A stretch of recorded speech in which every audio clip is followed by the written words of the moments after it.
எபினேசரே ஆராதனை, எம் துணையாளரே ஆராதனை. எபினேசரே ஆராதனை, எம் துணையாளரே ஆராதனை. மறப்பேனோ உமது அன்பை, நான் மறப்பேனோ உமது அன்பை. மண்டியிடுவேன் உன் பாதத்திலே, மண்டியிடுவேன் உன் பாதத்திலே. எபினேசரே ஆராதனை, எம் துணையாளரே ஆராதனை.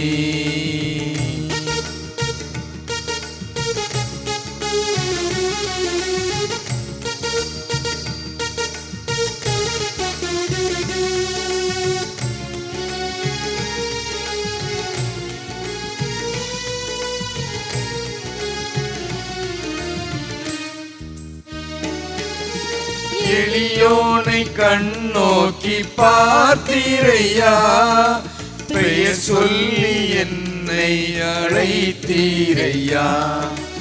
எளியோனை கண்ணோக்கி பார்த்தீரையா, பெயர் சொல்லி என்னை அழைத்தீரையா.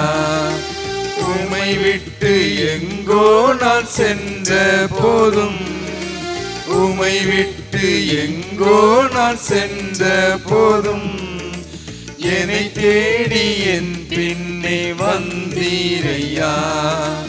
என்னை தேடி என் பின்னே வந்தீரையா. மறப்பேனோ உமது அன்பை, நான் மறப்பேனோ உமது அன்பை. மண்டியிடுவேன் உன் பாதத்திலே, மண்டியிடுவேன் உன் பாதத்திலே. எபினேசரே ஆராதனை, எம் துணையாளரே ஆராதனை.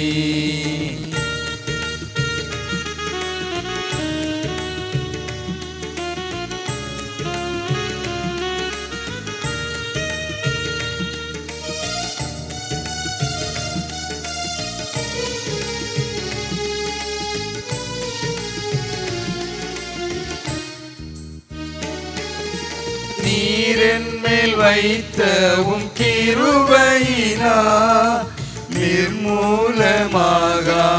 காத்தீரையா.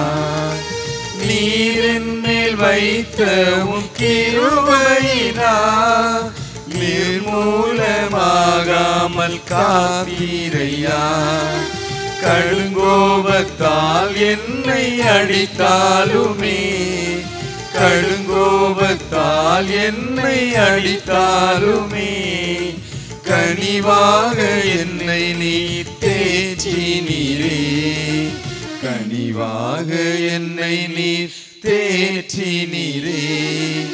மறப்பேனோ உமது அன்பை, நான் மறப்பேனோ உமது அன்பை. மண்டியிடுவேன் உன் பாதத்திலே, மண்டியிடுவேன் உன் பாதத்திலே.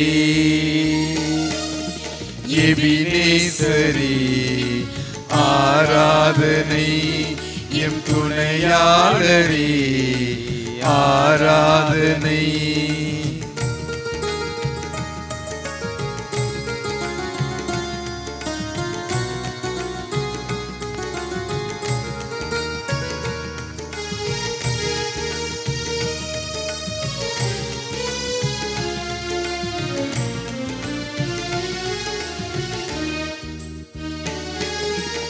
இருள் என்னை சூழ்ந்திட்ட நேரத்திலே, வழி ஒன்றும் அறியாமல் தவிக்கையிலே.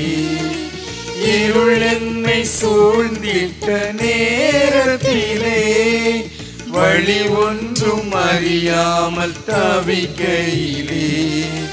மறந்தீரோ என்று நான் அழுதேனையா, மறந்தீரோ என்று நான் அழுதேனையா, மறப்பேனோ என்று சொல்லி அணைத்தீரையா, மறப்பேனோ என்று சொல்லி அணைத்தீரையா, மறப்பேனோ உமது அன்பை, நான் மறப்பேனோ உமது அன்பை, மண்டியிடுவேன் உம் பாதத்திலே, மண்டியிடுவேன் உம் பாதத்திலே. எபினேசரே ஆராதனை, எம் துணையாளரே ஆராதனை, எபினேசரே ஆராதனை, எம் துணையாளரே ஆராதனை. இயேசு கிறிஸ்துவின் இனிய நாமத்திலே உங்கள் அனைவருக்கும் எங்களுடைய அன்பான வாழ்த்துக்கள். வாரந்தோறும் உங்கள் யாவரையும் நாங்கள் சந்திப்பதிலே மிகுந்த மகிழ்ச்சி அடைகிறோம். தேவனாகிய கர்த்தர் உங்கள் அனைவரோடு கூட இருந்து உங்களை ஆசீர்வதித்து காப்பாராக. கண்களை மூடி நாம் ஜெபிப்போம். சர்வ வல்லமையுள்ள எங்கள் தேவனாகிய கர்த்தாவே, நன்றியோடு கர்த்தருடைய நாமத்தை மகிமைப்படுத்துகிறோம். ஆண்டவரே உமக்கு ஸ்தோத்திரம். கர்த்தருக்கு கோடா கோடி ஸ்தோத்திரங்களை ஏறெடுக்கிறோம் அப்பா. உம்முடைய அற்புதமான வழிநடத்தலுக்காக ஆண்டவரே நன்றியோடு கர்த்தரை நாங்கள் ஸ்தோத்திரிக்கிறோம். இந்த வேளையிலும் கூட தேவனாகிய கர்த்தர் எங்களோடு கூட இருக்கிறீர். உம்முடைய வார்த்தைகளை எங்களுக்கு நீர் அருளப்போகிறீர். ஆண்டவரே, கேட்கிற அருமையான தேவ பிள்ளைகளுக்கு ஆண்டவரே உம்முடைய வார்த்தைகள் பலனளிக்கும்படியாய் நீர் கிருபை அருளும். கர்த்தருக்கு ஸ்தோத்திரம், கோடா கோடி ஸ்தோத்திரம். ஆண்டவரே உமக்கே ஸ்தோத்திரம். துதி கணம் மகிமையெல்லாம் உமக்கே ஏறெடுக்கிறோம். இயேசு கிறிஸ்துவின் மூலமாய் வேண்டிக் கொள்ளுகிறோம் பரிசுத்த பிதாவே, ஆமென். 1 கொரிந்தியர் 13ஆம் அதிகாரம் 10வது வசனம். நிறைவானது வரும்போது குறைவானது ஒளிந்து போம். கர்த்தருக்கு மகிமை உண்டாவதாக. அப்போஸ்தலனாகிய பவுல் கொரிந்து பட்டணத்திலே இருக்கிற தேவனுடைய சபையாருக்கு அவர் எழுதின ஒரு கடிதம். இந்த 1 கொரிந்தியர் 13ஆம் அதிகாரம் 10வது வசனத்தில் கர்த்தருடைய ஆவியானவர் பவுலை கொண்டு அங்கே எழுதுகிறார். நிறைவானது வரும்போது குறைவானது ஒழிந்து போம். நிறைவானது வரும்போது குறைவானது ஒழிந்து போம். நிறைவானது என்பது அது தேவனுடைய வார்த்தை. நிறைவானது, தேவன் நிறைவானவர், அவருடைய வார்த்தையும் நிறைவானது.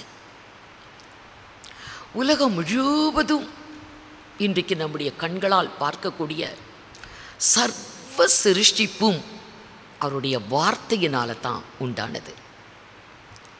வானங்களும் வானத்தின் சத்துவங்களும் பூமியும் பூமியிலே காணக்கூடிய சகல சிருஷ்டிப்புகளும் சமுத்திரமும் சமுத்திரத்திலே இருக்கிற ஜீவராசிகள் எல்லாம் அனைத்தையும் தேவன் தம்முடைய வார்த்தையினால தான் சிருஷ்டித்தார்.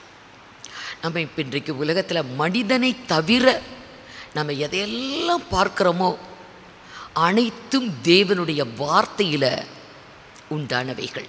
ஆகவே அவைகளை பார்க்கும் பொழுது, சிருஷ்டிப்புகளை நாம் பார்க்கும் பொழுது கர்த்தருடைய வார்த்தையை அது நமக்கு நினைப்பூட்டுகிறது.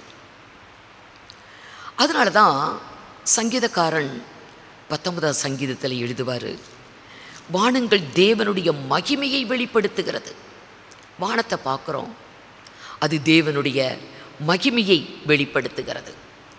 ஆகாய விரிவை பார்த்தால் அது அவருடைய கரத்தின் கிரியைகளை அது வெளிப்படுத்துகிறது என்று எழுதினார். பகலுக்கு பகல் வார்த்தைகளை பொழிகிறது, இரவுக்கு இரவு அறிவை தெரிவிக்கிறது. பகலுக்கு பகல் கர்த்தருடைய வார்த்தைகள் வெளிப்படுது, இரவு அவருடைய அறிவு வெளிப்படுது. ஆனால் வானத்துக்கும் ஆகாய விரிவுக்கும் அவர் படைத்த சர்வ சிருஷ்டிப்புக்கும் பார்க்கலாம், அவைகளுக்கெல்லாம் பேச்சும் இல்லை, வார்த்தையும் இல்லை, அவைகளின் சத்தம் கேட்கப்படுவதும் இல்லை. மனிதனுக்கு தான் பேச்சு, வார்த்தை, சத்தம். சில மிருகங்கள், பறவைகளுக்கு சத்தம் இருக்குது, வார்த்தை இல்லை, பேச்சு இல்லை. ஆனால் வானம், வெட்டாந்தரை, ஆகாய விரிவு, சூரியன், சந்திரன், நட்சத்திரங்கள், இன்னும் மரம், செடி, கொடி, இவைகளுக்கு பேச்சும் இல்லை, வார்த்தையும் இல்லை, சத்தமும் இல்லை, ஒன்றும் இல்லை. ஆனாலும் வேதம் என்ன சொல்லுகிறது? சங்கீதம் 19:4, ஆகிலும் அவைகளின் சத்தம், ஆகிலும் அவைகளின் சத்தம் பூமி எங்கும் அவைகளின் வசனங்கள் பூச்சக்கரத்து கடைசி வரைக்கும் செல்லுகிறது. ஆனா அது பேசுது. ஆகிலும் அவைகளின் சத்தம் பூமி எங்கும் அவைகளின் வசனங்கள் பூச்சக்கரத்து கடைசி வரைக்கும் செல்லுகிறது. அவங்க பேசாமலேயே சர்வ சிருஷ்டிப்பும் பேசுகிறாங்க. ஏன்னா வார்த்தையால் உருவாக்கப்பட்டது. அவைகளை பார்க்கும் பொழுதே இன்றைக்கு நம்ம கர்த்தருடைய வார்த்தையை நினைவு கூறுகிறோம். ஏன்னா கர்த்தர் தான் சொன்னார், வெளிச்சம் உண்டாக கடவது, பகல் என்று பெயரிட்டார், வெளிச்சத்தையும் இருளையும் வெவ்வேறாக பிரித்தார், அதற்கு இரவு என்று இருளுக்கு பெயர் வைத்தார். வெட்டாந்தரை உண்டாக கடவது, ஆகாய விரிவு உண்டாக கடவது என்று ஒவ்வொன்றையும் தம் வார்த்தையினாலே கர்த்தர் படைத்தார். ஆகவே உலகம் முழுவதும் இப்போ நிரம்பி இருக்கிறது கர்த்தருடைய வார்த்தை. சிருஷ்டிப்புகள் எல்லாம் அந்த கர்த்தருடைய வார்த்தையை வெளிப்படுத்தி கொண்டு இருக்கிறதாம். ஆனால் அதற்கு சத்தம் இல்லை, வார்த்தை இல்லை, ஒன்றும் இல்லை, பேசக்கூடிய திறமை இல்லை. ஆனாலும் கர்த்தருடைய வார்த்தையை வெளிப்படுத்தி கொண்டு இருக்கிறது என்று இந்த இடத்துல தாவீது எழுதுகிறார். ஆகவே வார்த்தை, தேவனுடைய வார்த்தை, தேவன் நிறைவானவர், தேவனுடைய வார்த்தை நிறைவானது. நிறைவானது வரும்போது குறைவானது ஒழிந்து போம். நிறைவு தேவன், தேவனுடைய வார்த்தை. நமக்குள்ள தேவன் வாசம் செய்யும் பொழுது கர்த்தருடைய வார்த்தைகள் நம்முடைய உள்ளத்திலே தக்க வைத்து கொள்ளும் பொழுது, நம்முடைய வாழ்க்கையில் கர்த்தருடைய வார்த்தைகளை நாம் கேட்டு அதை ஏற்றுக்கொண்டு அதை நம்ம கடைப்பிடிக்கும் போது நிறைவானது வருகிறது. நம்முடைய வாழ்வில் இருக்கிற குறைவுகள் எல்லாம் ஒழிந்து போம்.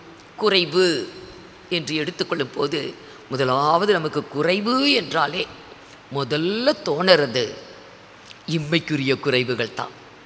நம்முடைய சரீர பிரகாரமான குறைவுகள், உலக பிரகாரமான குறைவுகள், அதுதான் நமக்கு கண்ணுக்கு தெரியும். முதல்ல நினைவுக்கு வர்றது அதுதான்.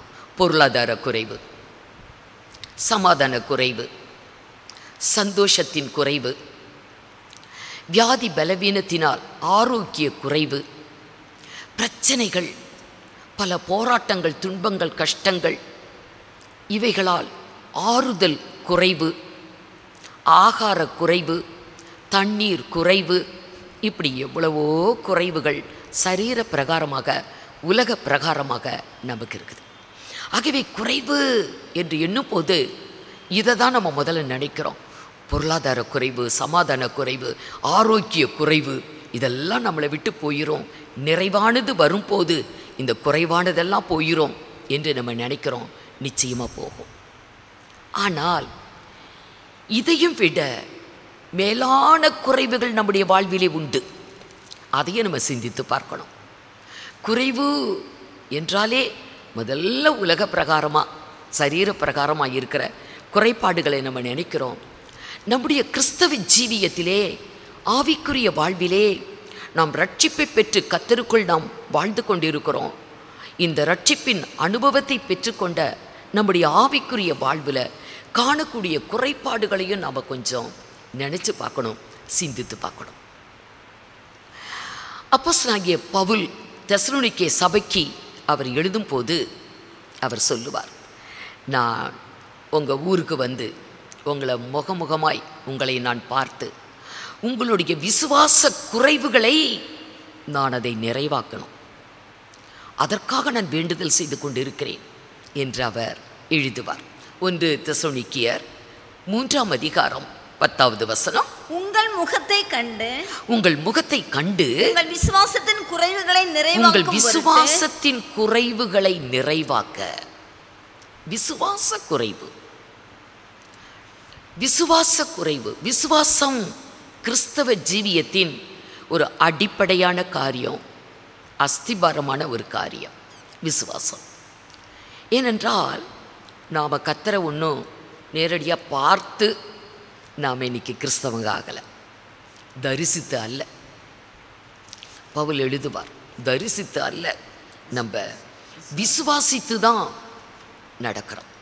தரிசித்து அல்ல, நாங்கள் விசுவாசித்து நடக்கிறோம் என்று கொரிந்து சபைக்கு அப்போஸ்தலனாகிய பவுல் 5ஆம் அதிகாரம் 6வது வசனத்தில் எழுதுவார். எதையுமே நம்ம கண்ணில் பார்த்து, பரலோகத்தை நம்ம கண்ணில் பார்த்து நம்ம ரட்சிப்பை பெறலை. ஆண்டவராகிய இயேசுவை நம்ம கண்களால் பார்த்து நாம் இந்த இயேசுவை ஏற்றுக்கொண்டு ரட்சிப்பை நாம் பெறலை, எதையும் பார்க்கல. ஆகவே நாங்கள் தரிசித்து அல்ல, எதையும் பார்த்த பின்பு அல்ல, பார்க்காமலேயே நாங்கள் விசுவாசத்தில் நடக்கிறோம். தரிசித்து அல்ல, நாங்கள் விசுவாசித்து நடக்கிறோம் என்று சொல்லுவார். ஆகவே விசுவாசம் இதுதான் நம்முடைய வாழ்வுக்கு மிக முக்கியமான ஒரு காரியம், அடிப்படையான ஒரு காரியம், அஸ்திபாரமான காரியம். இது குறைவுபடும் போது தான் எல்லாமே குறைவுபடும்.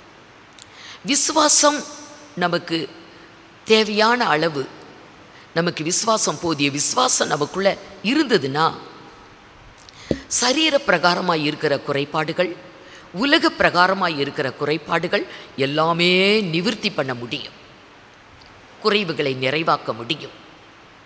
ஆகவே கர்த்தரை விசுவாசிக்கணும், அவருடைய வார்த்தையை விசுவாசிக்கணும். அதுதான் நிறைவானது. தேவன் நிறைவானவர், அவரிடத்தில் எந்த குறைவும் இல்லை, குறைபாடும் இல்லை. அவருடைய வார்த்தை நிறைவானது.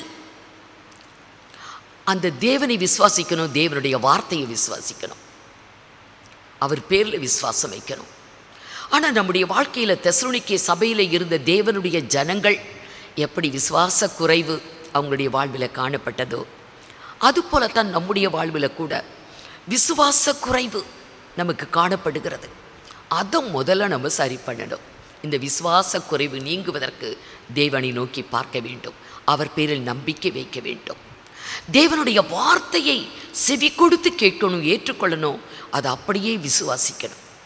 நிறைவானது வரும்போது குறைவானது ஒழிந்து போகும். என்னெல்லாம் குறைகள் தேவைகள் நம்முடைய வாழ்க்கையில் இருக்குதோ அந்த குறைபாடுகள் நீங்கி போகும். ஆனால் இன்றைக்கு நம்முடைய வாழ்வை எடுத்துக்கொண்டா விசுவாசத்துக்கு பதிலாக அற்ப விசுவாசம், அவ்விசுவாசம் போன்ற விசுவாசங்களுக்கு நம்ம இடம் கொடுத்துட்றோம். ஏன்? ஆண்டவராகிய இயேசு கிறிஸ்துவோடு கூட அவரை பின்பற்றி போன அவருடைய சீஷர்களுக்கே ஒரு அற்பமான விசுவாசம் இருந்துச்சு. தம்முடைய சீஷர்களை பார்த்து அவர் சொல்லுவார், அற்ப விசுவாசிகளே, அற்ப விசுவாசிகளே என்று அவர்களை அழைப்பார். மத்தேயு 6ஆம் அதிகாரம் 30வது வசனம். அற்ப விசுவாசிகளே, அற்ப விசுவாசிகளே, இன்றைக்கு இருந்து நாளைக்கு அடுப்பிலே போடப்படும் காட்டு புல்லுக்கு தேவன் இவ்விதமாக உடுத்துவித்தால் உங்களுக்கு உடுத்துவிப்பது அதிக நிச்சயம் அல்லவா? அற்ப விசுவாசிகளே. திரளான ஜனங்களை பார்த்து மலை மேலே ஏறினார். 5ஆம் அதிகாரம் 1 வசனத்தில் மலை மேலே ஏறி போய் உட்கார்ந்த பிறகு ஜனங்களில் யாருமே வரல, சீசர்கள் மாத்திரம்தான் வந்து உட்காந்தாங்க. 5, 6, 7 3 சாப்டரும் அவர் பேசின உபதேசம். 8ஆம் அதிகாரத்தில் மலையிலிருந்து இறங்குவார். அந்த திரளான ஜனங்கள் அது வரைக்கும் அங்கே அடிவாரத்தில் காத்து கொண்டு இருந்து அதன் பிறகு கர்த்தரோட போகிறாங்க. அப்போது மலை மீது ஜனங்கள் வரல, சீசர்கள் மாத்திரம்தான் உட்காந்துருந்தாங்க. அவர்களோடு இயேசு பேசுகிறார். மத்தேயு 5ஆம் அதிகாரம், 6ஆம் அதிகாரம், 7ஆம் அதிகாரம் எல்லாம் சீசர்களோடு பேசப்பட்ட உபதேசம்.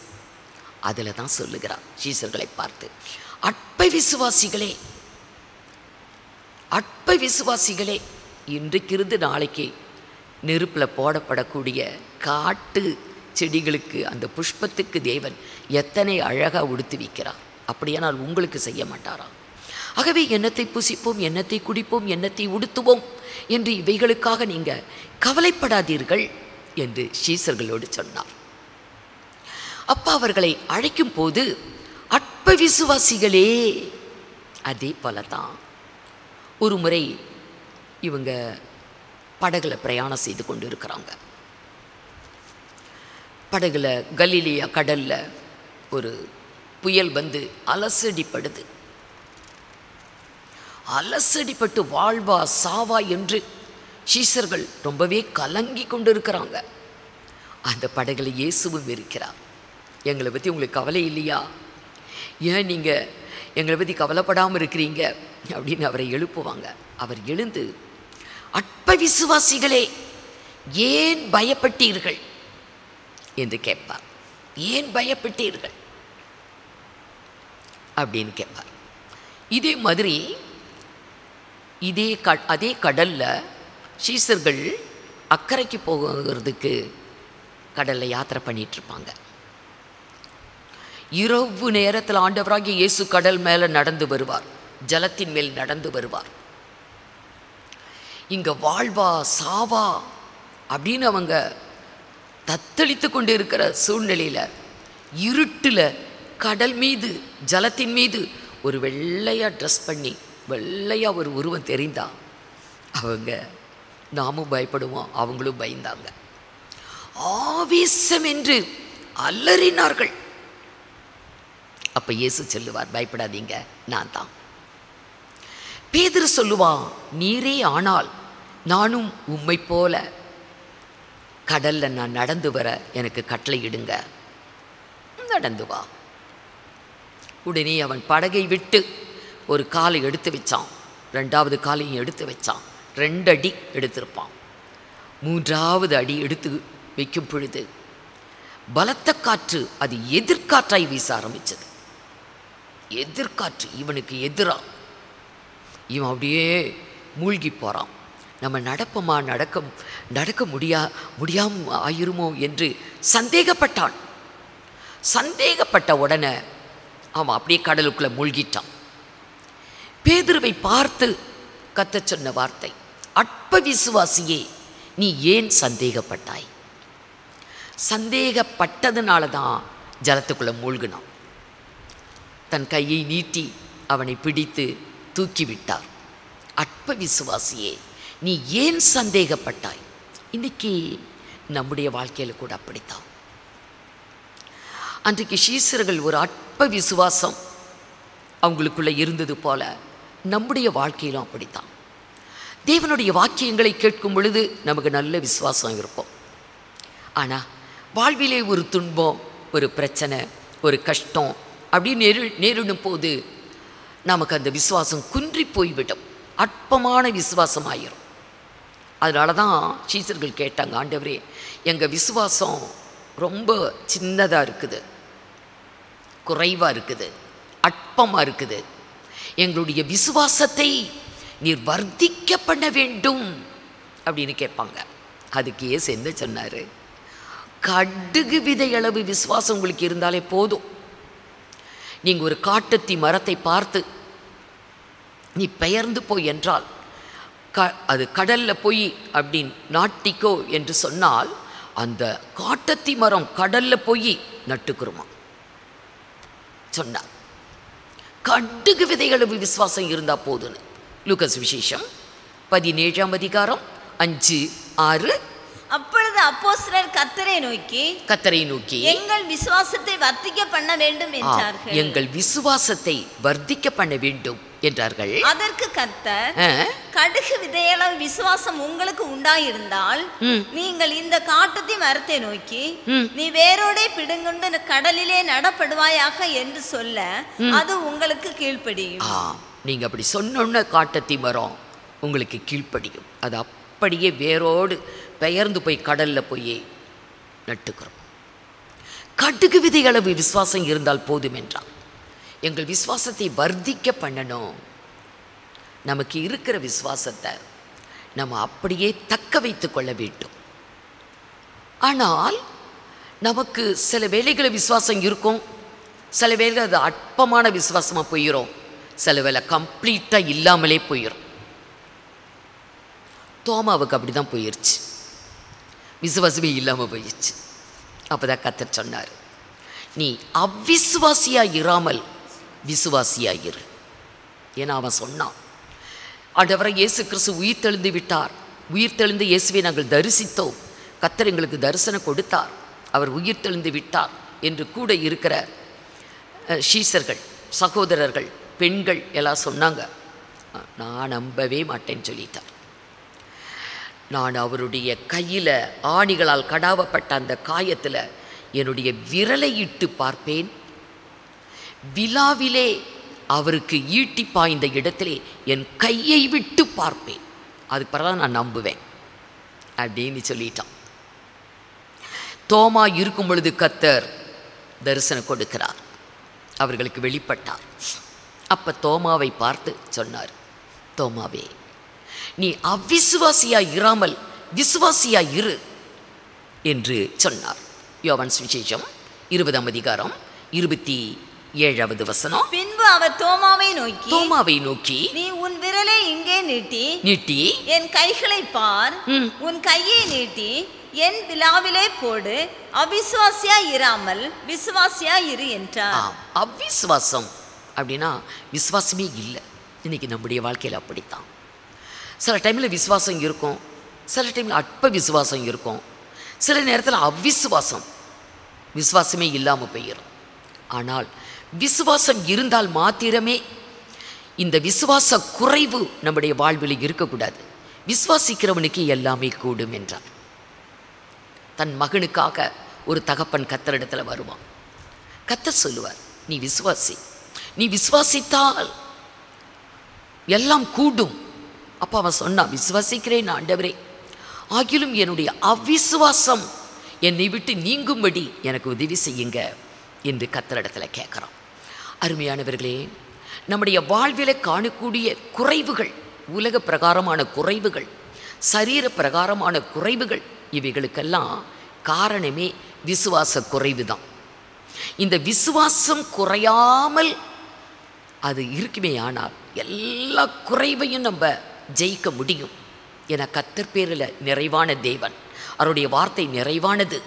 அது நமக்குள்ள நாம் அதை விசுவாசித்து அதை ஏற்றுக்கொண்டு நம்முடைய உள்ளத்தில் தக்க வைத்து கொள்ளும் பொழுது நிறைவானது வந்திருக்கும் போது குறைவானது ஒழிந்து போம் என்று வேதம் சொல்லுகிறது. ஆகவே நாம் விசுவாசிகளாய் இருக்க வேண்டும், நாம் கர்த்தரை விசுவாசிக்க வேண்டும்.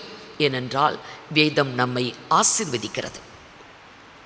விசுவாசம் மார்க்கத்தார் எவர்களோ அவர்கள் விசுவாசம் உள்ள ஆபிரகாமோடு அவர்கள் ஆசீர்வதிக்கப்படுவார்கள். நமக்கு வேதம் ஆசீர்வாதத்தை வாக்கு பண்ணி இருக்கிறது. கர்த்தர் நமக்கு ஆசீர்வாதத்தை வாக்கு பண்ணி இருக்கிறார். கலாத்தியர் 3ஆம் அதிகாரம் 9வது வசனம். அந்தபடி விசுவாசம் மார்க்கத்தார் விசுவாசம் உள்ள ஆபிரகாமுடனே ஆசீர்வதிக்கப்படுகிறார்கள். ஆபிரகாம் ஆசீர்வதிக்கப்பட்ட ஒரு மனிதன். அவனுக்கு இம்மைக்குரிய ஆசீர்வாதங்கள், ஆவிக்குரிய ஆசீர்வாதங்கள், பூமிக்குரிய ஆசீர்வாதங்கள், ஆவிக்குரிய ஆசீர்வாதங்கள் அனைத்தையும் நிரம்ப பெற்ற ஒரு மனிதன் ஆபிரகாம். அவன் கர்த்தர் பேர் கொண்டிருந்த விசுவாசத்தினாலே அவன் பூமிக்குரியதும் ஆவிக்குரியதுமான ஆசீர்வாதங்களை அவன் பெற்றிருந்தான். வேதம் இன்றைக்கு நமக்கு சொல்லுது, ஆவியானவர் நமக்கு சொல்லுகிறார், விசுவாச மார்க்கத்தார் எவர்களோ அவர்கள் விசுவாசமுள்ள ஆபிரகாமோடு அவர்கள் ஆசீர்வதிக்கப்படுகிறார்கள். நமக்கும் அதே ஆசீர்வாதம் உண்டு என்று ஆவியானவர் இங்கே சொல்லுகிறார். ஆபிரகாம் எப்படி பூமிக்குரிய ஆசீர்வாதங்களையும் ஆவிக்குரிய ஆசீர்வாதங்களையும் பெற்றிருந்தானோ அப்படியே நமக்கும் பூமிக்குரிய ஆவிக்குரிய ஆசீர்வாதங்களை ஆபிரகாமோடு கூட நம்ம பெற்றுக்கொள்ள முடியும். ஆபிரகாம் பூமிக்குரிய ஆசீர்வாதத்தை உடையவனாய் இருந்தான். ஆதியாகமம் 13ஆம் அதிகாரம் 2வது வசனத்தை வாசிங்க. ஆபிராம் மிருக ஜீவன்களும் வெள்ளியும் பொன்னுமான ஆஸ்திகளை உடைய சீமானாய் இருந்தான். ஆபிரகாம் எப்படி இருந்தானா? மிருக ஜீவன்கள், திரளான மிருக ஜீவன்கள், பொன் வெள்ளி இப்படி ஆஸ்திகள் நிறைந்த ஒரு சீமானாயிருந்தான், கோடீஸ்வர பிரபுவாயிருந்தான் ஆபிரகாம். ஆண்டவராகிய தேவன் ஒரு நாளிலே அவனுக்கு 75 வயது. அப்போ கர்த்தர் சொன்னார், ஆபிரகாமே, நான் உனக்கு காண்பிக்கக்கூடிய தேசத்துக்கு போ. உன் தேசத்தையும் உன் இனத்தையும் உன் தகப்பன் வீட்டையும் விட்டு நான் காண்பிக்கக்கூடிய தேசத்துக்கு போ என்றார். உடனே கீழ்ப்படிந்து போனான். அவன் அப்படி போகும் பொழுது, புறப்பட்டு போகும் பொழுது அவனுக்கு வயது 75 என்று வேதம் சொல்லுகிறது. அவன் கர்த்தருடைய சொல்லுக்கெல்லாம் கீழ்ப்படுகிறவன். கர்த்தர் பேரில் அத்தனை விசுவாசம். கர்த்தரையும் கர்த்தருடைய வார்த்தையையும் அவன் விசுவாசித்திருந்தான். குறைவுகள் அவன் வாழ்விலும் இருந்தது. ஆனால் நிறைவானது வரும்போது குறைவானது ஒழிந்து போம் என்று சொல்லப்பட்டிருக்கிறது. ஆகவே ஒரு குறைவும் இல்லை அவனுடைய வாழ்வில். குறைவுகள் எல்லாம் நிறைவடைந்தது. 99 வயது. அப்போ கர்த்தர் சொன்னார், விருத்த சேதனம் பண்ணணும். உடனே கீழ்ப்படிந்தான். 100வது வயதில் தேவன் ஈசாக்கை கொடுத்தார். ஈசாக்கை தேவன் தந்து கொஞ்ச நாள் ஆகல, அவனை மோரியா தேசத்திலே நான் குறிக்கக்கூடிய ஒரு மலை ஒன்றில் அவனை நீ தகன பலியிட வேண்டும் என்று கேட்டான். உடனே கீழ்ப்படிந்தான். தேவன் என்னெல்லாம் சொல்லுவாரோ அனைத்துக்கும் அவன் அப்படியே கீழ்ப்படிவான். கர்த்தர் பேரில் கொண்டிருந்த விசுவாசம், கர்த்தருடைய வார்த்தையின் பேரில் கொண்டிருந்த விசுவாசத்தினாலே அவன் அப்படியே கீழ்ப்படிந்து அவன் கர்த்தருடைய சொல்லுக்கு அடங்கினான். ஆகவே தேவன் பூமியிலும் அவனை சீமானாய் திரளான அந்த காலத்தில் ஐஸ்வர்யம் என்றாலே மிருக ஜீவன்கள் தான். அதில் அவனுக்கு திரளான மிருக ஜீவன்களோடு கூட பொன் வெள்ளி ஆஸ்திகள் நிறைந்த ஒரு பெரிய சீமானாய் இருந்தான். புறப்பட்டு போனான். கர்த்தர் எல்லாமே கொடுத்தார். கர்த்தர் எல்லாம் கொடுத்தார். நிறைவாய் அவனை ஆசீர்வதித்தார்.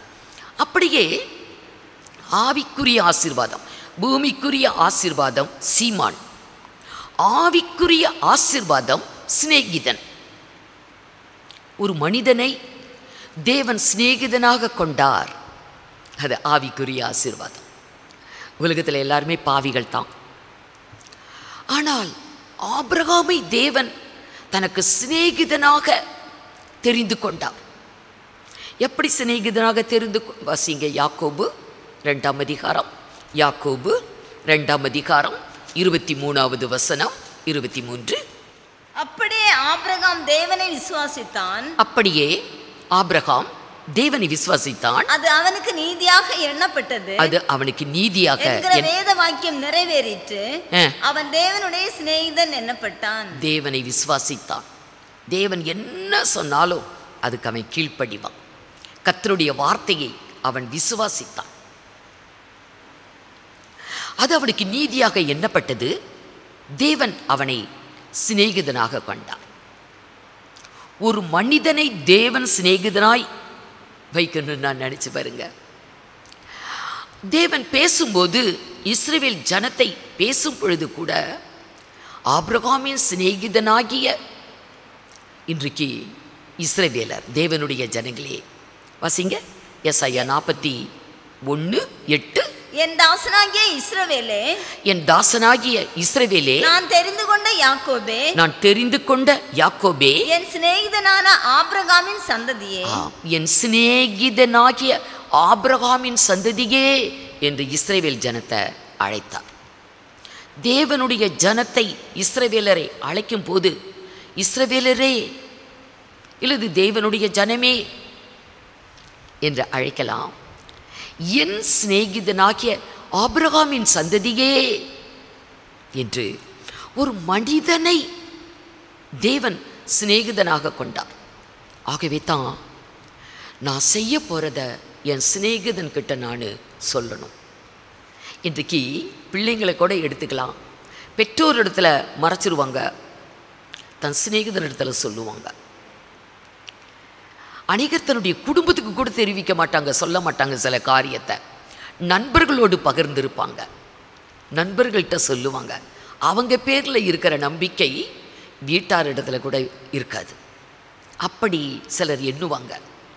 தேவன் செய்யக்கூடிய காரியத்தை இப்போ அவர் சொன்னார், என் சிநேகிதனாகி ஆபிரகாமுக்கு மறைப்பேனோ? நான் செய்ய போகிற காரியத்தை நான் அவனுக்கு சொல்லுவேன், அவனுக்கு நான் வெளிப்படுத்துவேன், ஏனென்றால் அவன் என்னுடைய சிநேகிதன். சோதோம் கொமோரா பட்டணத்தின் பாவங்கள், அக்கிரமங்கள், அவருடைய கூக்குரல் வானபரியந்த எட்டிருச்சு. தேவனுக்கு கோபம் வந்தது. சோதோம் கொமோராவை அழிக்க போகிறேன், வைக்க மாட்டேன், அக்கினியும் கந்தகத்தையும் வர்ஷிக்க பண்ணி நான் அதை அழித்தே தீர்வேன். அவங்களுடைய பாவம், கொடிய பாவம் வானபரியந்த வந்து எட்டிருச்சு என்று அவர் மிகவும் வருத்தப்பட்டார். ஆகவே அதை நான் ஆபிரகாம் இடத்துல சொல்லணும், என் சிநேகிதன் அவனிடத்துல நான் சொல்லணும் என்று அவனிடத்துல சொல்லுகிறார். ஆதியாகமம் 18ஆம் அதிகாரம் 17 பாருங்க. அப்பொழுது கர்த்தர் ஆபிரகாம் பெரிய பலத்த ஜாதி ஆவதினாலும், ஆபிரகாம் பலத்த பெரிய ஜாதி ஆவதினாலும், அவனுக்குள் பூமியில் உள்ள சகல ஜாதிகளும் ஆசீர்வதிக்கப்படுவதினாலும், அவன் மூலம்தான் உலகத்தில் இருக்கிற அத்தனை பேரும் ஆசீர்வதிக்கப்படுவாங்க. ஆபிரகாம் இல்லாமல் பூமியில் யாரும் ஆசீர்வாதத்தை பெற முடியாது. ஆபிரகாமுக்குள்ளதான் பூமியில் இருக்கக்கூடிய அவ்வளோ ஜனங்களும் ஆசீர்வாதத்தை பெற முடியும். என தேவன் அப்படி வைத்தார். ஆகவே ஆபிரகாம் ஒரு பெரிய ஜாதியாக போகிறான். பூமியில் இருக்கக்கூடிய எல்லா ஜனங்களும் ஆபிரகாமுக்குள்ளதான் ஆசீர்வதிக்கப்பட போகிறாங்க. ஆகவே அவனிடத்துல நான் அதை சொல்லணும். அடுத்த பகுதி, நான் செய்ய போகிறதை ஆபிரகாமுக்கு மறைப்பேனோ? நான் செய்ய போகிற காரியத்தை மறைப்பேனோ? தேவன் செய்ய போகிற காரியத்தை சிநேகிதனாய் யாரை நினைக்கிறாரோ அவங்களிடத்துல சொல்லுவார். ஒரு மனுஷனை அவர் அத்தனை தூரம் நேசிக்கிறார். நோவா காலத்தில் கூட ஜனங்களுடைய பாவங்கள், அக்கிரமங்கள் அப்படியே அவருடைய சமூகத்தில் எட்டிருச்சு. மனுஷனை ஏன் தான் படைச்சனும்? மனிதனை படைத்ததற்காக மனஸ்தாபப்படுகிறேன். நான் பூமியோடு கூட நான் எல்லாரையும் அழிக்க போகிறேன் என்று அவர் பிளான் பண்ணினார். இது யாருக்கிட்டையாவது சொல்லணும். ஆபிரகாம் இடத்துல சோதோம் கொமோரா அழிவை சொன்னது போல அன்றைக்கி நோவா காலத்தில் தேவன் இதை யாரிடத்துலையாகிலும் சொல்லணும். மனிதர்களை பார்த்தார், அன்றைக்கு ஒருத்தனுமே சரியில்லை. அவர்களுக்குள் இருந்த மனிதர்களுக்குள் ஒருவன் கொஞ்சம் பெட்டராக இருந்தான், நோவா. அவனும் குடிகாரன்தான். ஆனாலும் அன்றைக்கு இருந்த ஜனங்களுக்குள் அவன் கொஞ்சம் நீதிமான். ஆகவே அவனிடத்துல சொன்னார், நான் இப்படி அழிக்க போகிறேன், அதை நீ எல்லாருக்கும் சொல்லு. தப்பிச்சு கொள்றவங்க, காக்கப்படுறவங்க காக்கப்படட்டும். கொப்பேர் என்ற மரத்தில் நீ பேழை செய்திரு, ஜனங்களுக்கு சொல்லுன்னு அவனிடத்துல சொன்னார். அழிவை குறித்து, அப்படியே சோதோம் கொமோரா அழிவை குறித்து நான் ஆபிரகாமிடத்தில் சொல்லாமல் இருப்பேனோ? கட்டாயம் அவனிடத்துல நான் சொல்லுவேன் என்று இந்த இடத்துல தேவன் அவனுக்கு மறைக்காம சொல்லுகிறார். ஏனென்றால் ஆபிரகாமை சிநேகிதன் என்றார். அது ஆவிக்குரிய ஆசீர்வாதம்.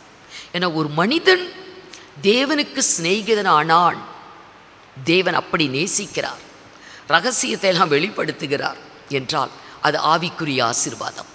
சீமானாயிருந்தான், மிருக ஜீவன்கள், திரளான பொன் வெள்ளி ஆஸ்திகள், அவன் பெரிய சீமானாயிருந்தான், அது பூமிக்குரிய ஆசீர்வாதம். அப்படி தேவன் ஆபிரகாமுக்கு பூமிக்குரிய ஆசீர்வாதம், ஆவிக்குரிய ஆசீர்வாதத்தை நிரம்ப தந்திருந்தார். இப்பொழுது வேதம் சொல்லுகிறது, விசுவாச மார்க்கத்தார் எவர்களோ அவர்கள் விசுவாசமுள்ள ஆபிரகாமோடு ஆசீர்வதிக்கப்படுவார்கள் என்று நமக்கு இங்கே எழுதப்பட்டிருக்கிறது. கலாத்தியர் 3ஆம் அதிகாரம் 9வது வசனத்தில் நம்ம வாசித்தோம். ஆபிரகாமின் ஆசீர்வாதம் நமக்கும் உண்டு. பூமிக்குரிய ஆசீர்வாதங்கள், ஆவிக்குரிய ஆசீர்வாதங்கள் நமக்கும் தேவன் வாக்கு பண்ணி இருக்கிறார். அதற்கு விசுவாசம்தான் தேவை. விசுவாச மார்க்கத்தார் எவர்களோ அவர்கள் விசுவாசமுள்ள ஆபிரகாமோடு பூமிக்குரிய ஆசீர்வாதம், ஆவிக்குரிய ஆசீர்வாதத்தை சுதந்திரிக்க முடியும் என்று சொல்லப்பட்டிருக்கிறது. ஆகவே அருமையானவர்களே, நம்முடைய வாழ்க்கையில் காணக்கூடிய ஒரு முதல் குறைவு விசுவாச குறைவு அன்னைக்கு சபையில் காணப்பட்டது. இப்போ நிறைவானது வரும்போது குறைவானது ஒழிஞ்சுப்போம். நிறைவானது தேவனுடைய வார்த்தை. தேவன் நம்ம விசுவாசத்தை கர்த்தருடைய வார்த்தையில் தேவனிடத்தில் வைக்கும் பொழுது நமக்கு அந்த குறைவுகள் நம்மை விட்டு நீங்கும். எல்லா குறைவுகளும் நீங்கும், நிறைவு உண்டாகும். ரெண்டாவது இன்னொரு காரியத்தை பார்க்கலாம். இன்னொரு குறைவு யாக்கோபு 1 அதிகாரம் 5வது வசனம். யாக்கோபு 1:5. உங்களில் ஒருவன் ஞானத்தில் குறைவுள்ளவனாய் இருந்தால் யாவருக்கும் சம்பூரணமாய் கொடுக்கிறவரும் ஒருவரையும் கடிந்து கொள்ளாதவருமாகிய தேவனிடத்தில் கேட்க கடவன், அப்பொழுது அவனுக்கு கொடுக்கப்படும். ஞானத்தில் குறைவு, ஞான குறைவு, விசுவாச குறைவு, ஞானத்தில் குறைவு, இதெல்லாம் ஆவிக்குரிய வாழ்வில் கிறிஸ்தவ ஜீவியத்தில் நமக்கு இருக்கிற குறைபாடுகள். நாம் பணக்குறைவு, ஆரோக்கிய குறைவு, சமாதான குறைவு, இந்த குறைகளை தான் நம்ம பார்க்குறோம். அது எனக்கு நிறையா வேணும், பணம் நிறையா வேணும், நல்ல ஆரோக்கியமாக இருக்கணும், சமாதானம் இருக்கணும், சந்தோஷம் இருக்கணும், இந்த குறைவெல்லாம் நீங்கணும் என்று அதைத்தான் சிந்திக்கிறோம். ஆனால் இந்த விசுவாச குறைவு நம்முடைய வாழ்வில் நீங்கினாலே மற்றதெல்லாம் நிறைவாக நமக்கு வந்துடும். ரெண்டாவது காரியம் ஞானத்தில் குறைவு. இந்த உலக வாழ்விலே நம்ம கொஞ்சம் ஞானம் உள்ளவங்களாக இருக்கணும். பலதரப்பட்ட மக்கள் மத்தியில் வாழ்ந்து கொண்டு இருக்கிறோம். சுபாவங்கள் வேறு வேறு விதமாக இருக்குது, தன்மைகள் பண்புகள் வேறு வேறு விதமாக இருக்கக்கூடிய பல ரகமான மனிதர்கள் மத்தியில் வாழ்ந்து கொண்டு இருக்கிற நாம் ஞானம் உள்ளவர்களாக இருந்தால் மாத்திரம்தான் நம்ம சமாதானமாக அவங்க மத்தியில் வாழ முடியும். ஞானம் ரொம்ப அவசியம். வேதம் சொல்லுகிறது, ஞானத்தில் குறைவுள்ளவன் சம்பூரணமாய் கொடுக்கிற கர்த்தரிடத்திலே அவன் கேட்க கடவன். கர்த்தர் அவனுக்கு ஞானத்தை சம்பூரணமாய் கொடுப்பார் என்று இப்போ யாக்கோபுல நம்ம வாசித்தோம். கர்த்தரிடத்தில் கேட்கணும். படிக்கிறோம், அதனால் வரக்கூடிய ஞானம் வேற. இன்னைக்கு படிக்காமலேயே மேதைகளாக இருக்கிறவங்க, அந்த அறிவு வேற. வேதம் சொல்லுகிறது, நம்முடைய அறிவு எவ்வளவுதான் படித்து நம்ம மேன்மை அடைந்திருந்தாலும் இன்றைக்கு நம்முடைய அறிவு குறைவுள்ளது என்று தான் வேதம் சொல்லுகிறது. 1 கொரிந்தியர் 13 அதிகாரம் 9வது வசனத்தில் நம்முடைய அறிவு குறைவுள்ளது, நம்முடைய அறிவு குறைவுள்ளது, மனிதனுடைய அறிவு குறைவுள்ளது. அவங்க எவ்வளோ படிச்சிருக்கலாம், எப்படிப்பட்டவங்களாக இருக்கலாம், நல்ல அனுபவசாலிகளாக இருக்கலாம், ஆனால் நம்முடைய அறிவு, மனிதனுடைய அறிவு குறைவு என்று வேதம் சொல்லுகிறது. ஆகவே நமக்கு ஞானம், அறிவு என்பது ரொம்ப அவசியம். நான் ஒரு வெற்றியான வாழ்வை நம்ம வாழ, இந்த வாழ்க்கையில் ஜெயத்தை நாம் சுதந்திரிக்க, கர்த்தருக்கு பிரியமாய் நாம் வாழ ஞானம் என்பது நமக்கு ரொம்ப அவசியம். ஆகவே ஞானத்தில் குறைவுள்ளவர்கள் சம்பூர்ணமாய் கொடுக்கிறவரிடத்திலே கேட்க கடவன். கர்த்தர் அவனுக்கு ஞானத்தை திரளா கொடுப்பார். சாலமோன் என்று சொல்லப்பட்ட இஸ்ரவேலின் ராஜா ஒருவனை பார்க்கலாம். தாவீதுக்கு பின்பு அவனுடைய மகன் சாலமோன் ராஜாவாக இருந்தான். ஒரு நாளிலே அவன் கர்த்தருக்கு 1000 சர்வாங்க தகன பலியை செலுத்தினான். அன்று இரவு கர்த்தர் அவனுக்கு சொப்பனத்தில் வெளிப்பட்டார். சாலமோனே, உனக்கு என்ன வேணும்? என்னிடத்தில் கேள், நான் அதை உனக்கு கொடுப்பேன். அப்போ இந்த பலிகள் ஏறெடுக்கப்படும் பொழுது அது தேவனுக்கு பிரியமாக இருக்குது. நீ என்ன கேட்டாலும் நான் தர்றேன் அப்படின்னு சொல்கிறார். அருமையானவர்களே, புதிய ஏற்பாட்டின் காலத்தில் இன்றைக்கு ஆடு மாடு பலிகள் தேவன் அங்கீகரிப்பதில்லை. நம்மளையே பலியை ஒப்பு கொடுக்கணும்.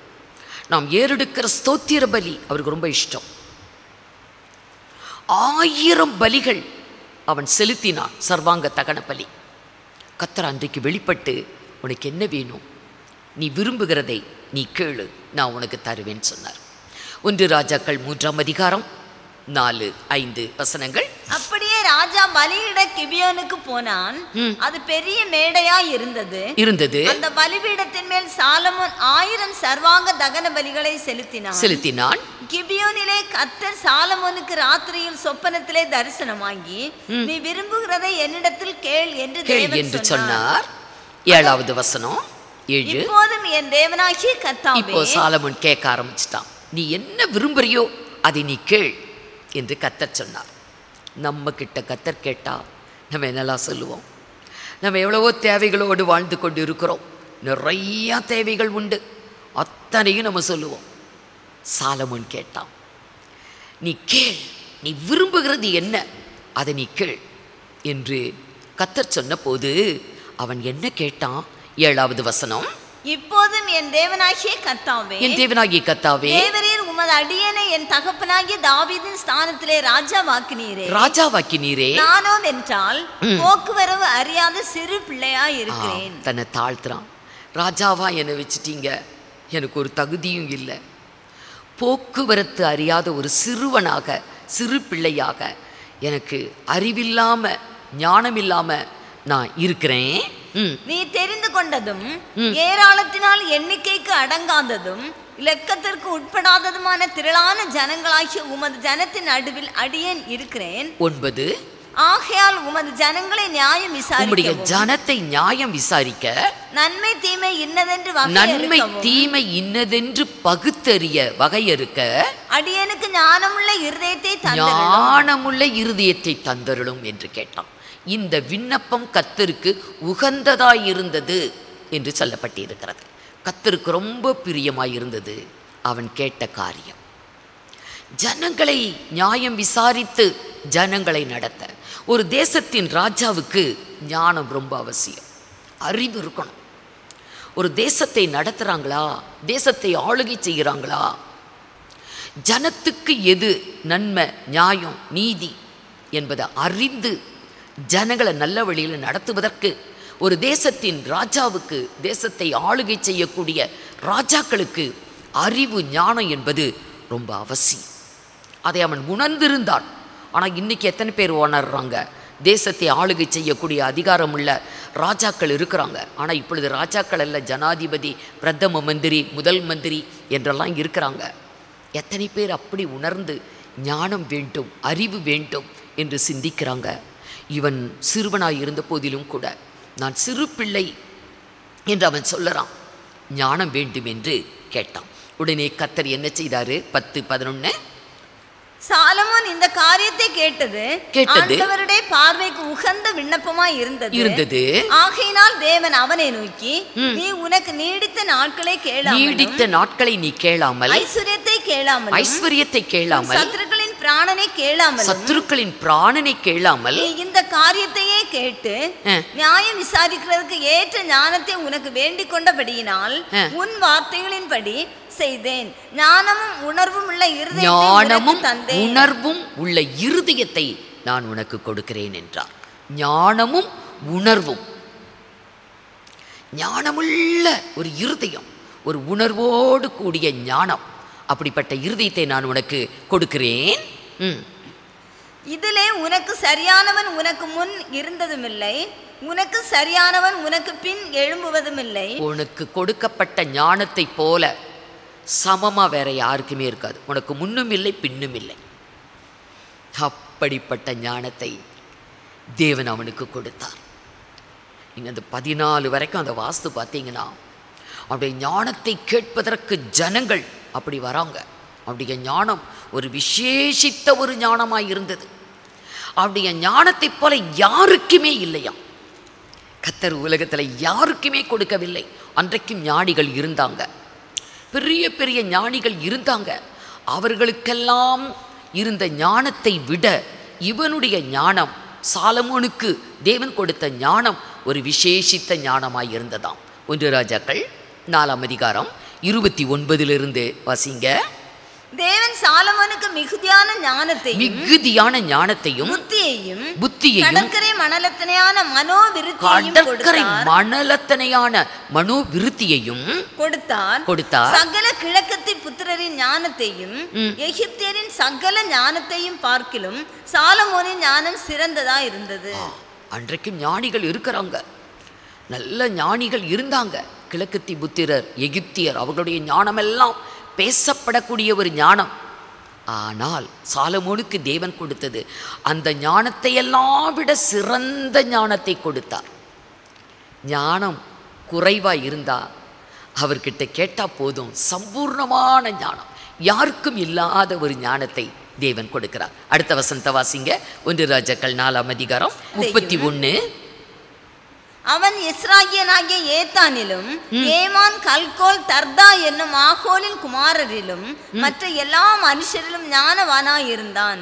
சுற்றிலும் இருந்த சகல ஜாதிகளிலும் அவன் கீர்த்தி பிரபலமாய் இருந்தது. அவனுடைய ஞானம் ரொம்ப புகழ்ச்சியாய் இருந்தது. புகழ்ச்சி. இந்த ஞானத்தினால் அவன் என்ன செய்தான்? கிளவாசிங்க. அவன் 3000 நீதிமொழிகளை சொன்னான். அவனுடைய எத்தனை? 3000 நீதிமொழிகளை சொன்னான். நமக்கு ஒரு 31 அதிகாரம் நீதிமொழிகள் கிடைத்திருக்கிறது. அது அவருடைய நீதிமொழிகள், சாலமோனுடைய 3000 நீதிமொழிகள், 1005 பாடல்கள். அதில் உன்னத பாட்டு ஒன்று நம்மளுக்கு கிடைச்சிருக்குது. இதையெல்லாம் அவன் நீதிமொழிகள் பேசிக்கொண்டு இருந்தான், பாடல்கள் பாடிக்கொண்டு இருந்தான்.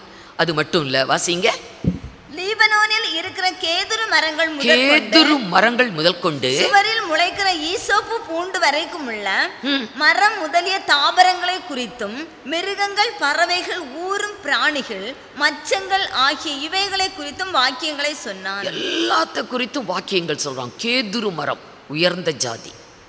ஈசோப்பு பூண்டு மழை காலத்தில் வரக்கூடிய ஈசோப்பு பூண்டு, அது வரைக்கும் எல்லா மரங்களை குறித்து, எல்லா செடிகளை குறித்து, எல்லா தாவரங்களை குறித்து, மிருகங்கள், பிராணிகள் எல்லாவற்றை குறித்தும் வாக்கியங்களை சொல்லிக் கொண்டிருந்தார். அத்தனை ஞானி. அடுத்து வாசிங்க. சாலமோனின் ஞானத்தை குறித்து கேள்விப்பட்ட பூமியின் சகல ராஜாக்களிடத்திலும் இருந்து நானா ஜாதியான ஜனங்களும் அவனுடைய ஞானத்தை கேட்கிறதற்கு வந்தார்கள். எவ்வளோ ஞானம்! இன்றைக்கு நம்முடைய ஞானம், நம்முடைய அறிவு எப்படிப்பட்டது?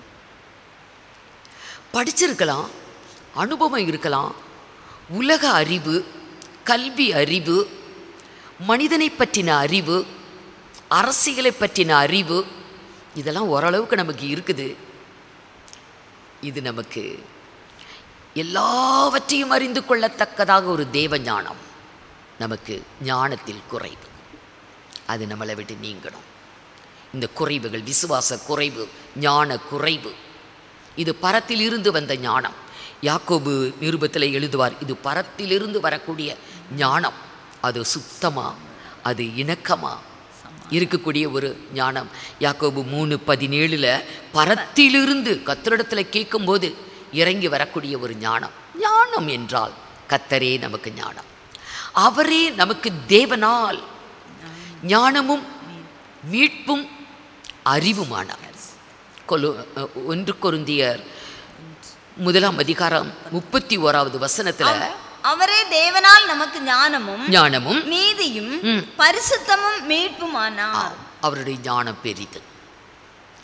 நம்முடைய ஜீவியத்தில் ஏதோ பணக்குறைவு, ஆரோக்கிய குறைவு, சமாதான குறைவு, இப்படின்னு நம்ம சில குறைபாடுகளை பார்த்து அதுக்காக தேவனிடத்தில் வேண்டிக் கொள்கிறோம். ஆண்டவரே, என் குறைவை நிறைவாக்கும். நிறைவானது வரும்போது குறைவானது ஒழிந்து போம். அது பூமிக்குரிய குறைவா, ஆவிக்குரிய குறைவா? பூமிக்குரிய குறைவுகள் தான் பொருளாதாரம், ஆரோக்கியம் குறைவுகள், சமாதான குறைவுகள். ஆவிக்குரிய குறைவுகள், அதை நம்ம கரெக்ட் பண்ணினாலே மற்றதெல்லாம் நிறைஞ்சிடும். விசுவாச குறைவு, ஞான குறைவு. கர்த்தருக்கு பயப்படுதலே ஞானத்தின் ஆரம்பம். கர்த்தருக்கு பயப்படக்கூடிய பயத்தில் அவரை விசுவாசித்து, அவருடைய வார்த்தைகளை விசுவாசித்து, அதை நாம் தக்க வைத்துக் கொள்ளும் பொழுது, வாழ்விலை கடைப்பிடிக்கும் பொழுது அது நிறைவானது. அது குறைபாடுகளை எல்லாம் நீக்கிவிடும். அடுத்து பார்க்கலாம் இன்னொரு குறைவு. ஆவிக்குரிய ஜீவியத்தில், கிறிஸ்தவ ஜீவியத்தில் நம்மிடத்தில் காணக்கூடிய இன்னொரு குறைவு அன்பு. அன்பில் குறைவுபட்டவர்கள். விசுவாச குறைவு, ஞான குறைவு, அன்பு குறைவு. நிறைவானது வரும்போது குறைவுகள் ஒழிந்து போம். அது எல்லா குறைவும் நம்மளை விட்டு நீங்கி போகும். அன்பிலே உன் பேரில் எனக்கு ஒரு குறைவுண்டு, ஆதியில் கொண்டிருந்த அன்பை நீ விட்டாய், அன்பிலே குறைந்து விட்டாய். வெளிப்படுத்தல் 2ஆம் அதிகாரம் 4வது வசனம். ஆனாலும் ஆதியில் கொண்டிருந்த அன்பை விட்டாய் என்று பேரில் எனக்கு குறைவுண்டு. கர்த்தர் பேர் கொண்டிருந்த அன்பு நம்மிலும் அப்படிதான். துவக்க காலத்துல கர்த்தர் பேரில் கொண்டிருந்த அன்பு. வேதத்தை வாசிப்போம், கர்த்தரை துதித்து மகிழ்ந்து பாடுவோம், கர்த்தரை ஸ்தோத்திரித்து மகிமைப்படுத்துவோம். ஆராதனை என்றால் ஒழுங்காக நம்ம போவோம், டைமுக்கு முன்னாடியே போய் கர்த்தரை ஆராதிப்போம், பக்தியோடு பயத்தோடு தேவனை ஆராதிப்போம், கர்த்தருக்குரிய காரியங்களை ரொம்பவே உற்சாகமாக செய்து கொண்டிருப்போம். எல்லாரிடத்திலும் அன்பு கூர்ந்து நம்ம கர்த்தரை வெளிப்படுத்தி கொண்டிருந்தோம். காலப்போக்கில் எல்லாம் குறைஞ்சி போச்சு. ஜபஜீவியம் இல்லை, வேத வாசிப்பு இல்லை, ஆராதனை ஒழுங்கு இல்லை, ஆராதனையிலே உற்சாகமாய் கர்த்தரை மகிமைப்படுத்துவதில்லை, எல்லாரிடத்திலும் அன்பு கூறுவதும் இல்லை. காலப்போக்கில் நம்முடைய வாழ்வில் கர்த்தர் பேரில் கொண்டிருக்கிற அன்பு குறைந்து விட்டது. துவக்க நாட்களிலே கர்த்தரிடத்தில் மிகுதியான அன்பு கூறக்கூடியவர்களாய் காணப்பட்ட நாம் அதை அப்படியே கடைசி மட்டும், ஆதியில் இருந்த அன்பை கடைசி மட்டும் நம்ம கொண்டு செல்ல முடியவில்லை. பார்த்தீங்களா? ஆனால் ஆண்டவராகிய இயேசு துவக்கத்திலே தம்முடையவர்களிடத்தில் எப்படி அன்பு கூர்ந்தாரோ அப்படியே முடிவு மட்டும் அன்பு கூர்ந்தார் என்று எழுதப்பட்டிருக்கிறது. நம்முடைய அன்பு மாறிவிடுகிறது. ஆனால் வேதத்தில் இயேசு எப்படி நம்மிடத்தில் அன்பு கூர்ந்தாரோ அப்படியே நாம் அன்பு கூற வேண்டும் என்பது கட்டளை. எபேசியர் 5ஆம் அதிகாரம் 2வது வசனம். கிறிஸ்து நமக்காக தம்மை தேவனுக்கு சுகந்த வாசனையான காணிக்கையாகவும் நமக்காக சுகந்த வாசனையான காணிக்கையாகவும் பலியாகவும் ஒப்பு கொடுத்து நம்மில் அன்பு கூர்ந்தது போல நீங்களும் அன்பிலே நடந்து கொள்ளுங்கள். யாரை போல அன்பு கூற வேண்டுமாம்? கிறிஸ்து எப்படி அன்பு கூர்ந்தாரோ அப்படியே நம்ம அன்பு கூறணுமா? கிறிஸ்து தன்னையே நமக்காக பிதாவிடத்தில் சுகந்த வாசனையான காணிக்கையாகவும் பலியாகவும் ஒப்பு கொடுத்து நம்மிடத்தில் அன்பு கூர்ந்தார். அப்படியே நீங்களும் அந்த அன்பிலே நடந்து கொள்ளுங்கள் என்பது கட்டளை. நம்முடைய அன்பு எப்படிப்பட்டது?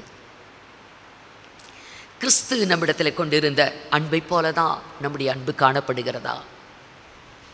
ஆண்டவராக இயேசு சொன்னார், நான் உங்களிடத்தில் அன்பு கூறுகிறது போல நீங்களும் ஒருவரிடத்தில் ஒருவர் அன்பு கூறுங்கள். இது என் கட்டளை, இது ஒரு புதிய கற்பனை என்றெல்லாம் சொல்லுவார். யோவான் சுவிசேஷம் 13ஆம் அதிகாரம் 34வது வசனம். 13:34 யோவான். நீங்கள் ஒருவரில் ஒருவர் அன்பாயிருங்கள், நான் உங்களில் அன்பாய் இருந்தது போல நீங்களும் ஒருவரில் ஒருவர் அன்பாயிருங்கள் என்கிற புதிதான கட்டளையை உங்களுக்கு பிரதானமான கட்டளை. 15ஆம் அதிகாரம் யோவான் 15ஆம் அதிகாரம் 12வது வசனம். நான் உங்களில் அன்பாய் இருக்கிறது போல நீங்களும் ஒருவரில் ஒருவர் அன்பாய் இருக்க வேண்டும் என்பதே என்னுடைய கற்பனையாய் இருக்கிறது. ஒருவரில் ஒருவர் அன்பு கூற வேண்டும். நம்ம காணாத தேவனிடத்தில் அன்பு கூறுகிறேன் என்று சொல்லுவோம். ஆனால் இன்றைக்கு காண்கிற சகோதரனிடத்தில் நம்மால் அன்பு கூற முடியல.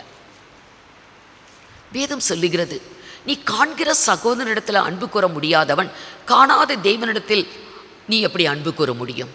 நம்ம காண்கிற சகோதரனிடத்தில் அன்பு கூறுகிறது தான் காணாத தேவனிடத்தில் அன்பு கூறுகிறது. நாம் ஒருவருக்கொருவர் அன்பாய் இருக்க வேண்டும். நம்ம வாழ்வு எவ்வளவு நாள்? மனிதனுடைய ஆயுள் நாட்கள் 70, பலத்தின் மிகுதியால் 80. இந்த குறுகின ஒரு காலகட்டம், குறுகின ஆயுள், இதில் நம்ம ஒன்று கொண்டுட்டு போகிறதும் இல்லை, வரும்போதும் ஒன்று கொண்டுட்டும் வரலை. நம்ம ஒருவருக்கொருவர் அன்பாய் இருக்க வேண்டும். கிறிஸ்தவங்க நம்ம எல்லாரும் சகோதர சகோதரிகள், தேவனுடைய பிள்ளைகள். நம்ம எல்லாரும் ஒருவருக்கொருவர் அன்பாய் இருக்க வேண்டும். நம்ம காணக்கூடிய சகோதரத்தில் அன்பு கூற முடியாத நாம் காணாத தேவனிடத்தில் அன்பு கூறுகிறேன் என்று சொன்னால் அது பொய் என்று தான் வேதம் சொல்லுகிறது. 1 யோவான் 4ஆம் அதிகாரம் 20, 21, 2 வசனத்தில் யோவான் எழுதுவார், தேவனிடத்தில் அன்பு கூறுகிறேன் என்று ஒருவன் சொல்லியும் தன் சகோதரனை பகைத்தால் அவன் பொய்யன். சகோதர சிநேகம் இல்லை, சகோதரங்களை நேசிக்க முடியல, சகோதரங்களை நேசிக்க முடியல. நம்முடைய அன்பு அது உண்மையான அன்பு அல்ல, அது கிறிஸ்துவின் அன்பை போன்றது அல்ல. நாம் கர்த்தரிடத்தில் அன்பு கூறுகிறதே மனுஷரிடத்தில் அன்பு கூறுறது தான்.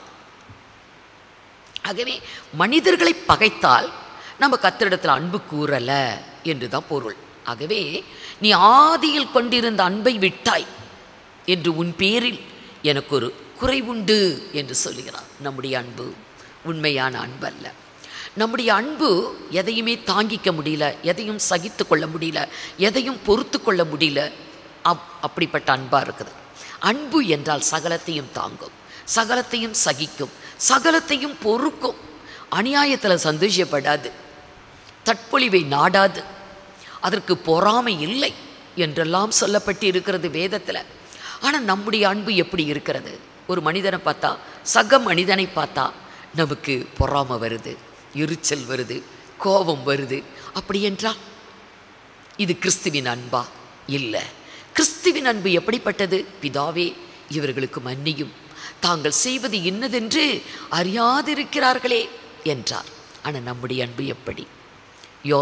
அப்போஸ்தலனாகிய பவுல் கொரிந்து சபைக்கு எழுதுவார். அன்பு என்றால் எப்படி? அன்பு எப்படி எதெல்லாம் செய்யாது, எதை செய்யும் என்று அன்பை குறித்து அங்கே எழுதுவார். 1 கொரிந்தியர் 13ஆம் அதிகாரம் 4-5 பாருங்க. அன்பு நீடிய சாந்தமும் தயவும் உள்ளது. அன்பு என்றால் ரொம்ப சாந்தம், சகிப்புத்தன்மை இருக்கும். நீடிய சாந்தமும் தயவு, ஒரு இரக்க குணம் இருக்கும். அன்பு தொட்டது பிடிச்சதையெல்லாம் குற்றமாக பார்க்க முடியாது, சகித்து கொள்ள முடியும். நீடிய சாந்தம் தயவு உள்ளது. அன்புக்கு பொறாமை இல்லை, பொறாமை இல்லை. அன்பு தன்னை புகழாது.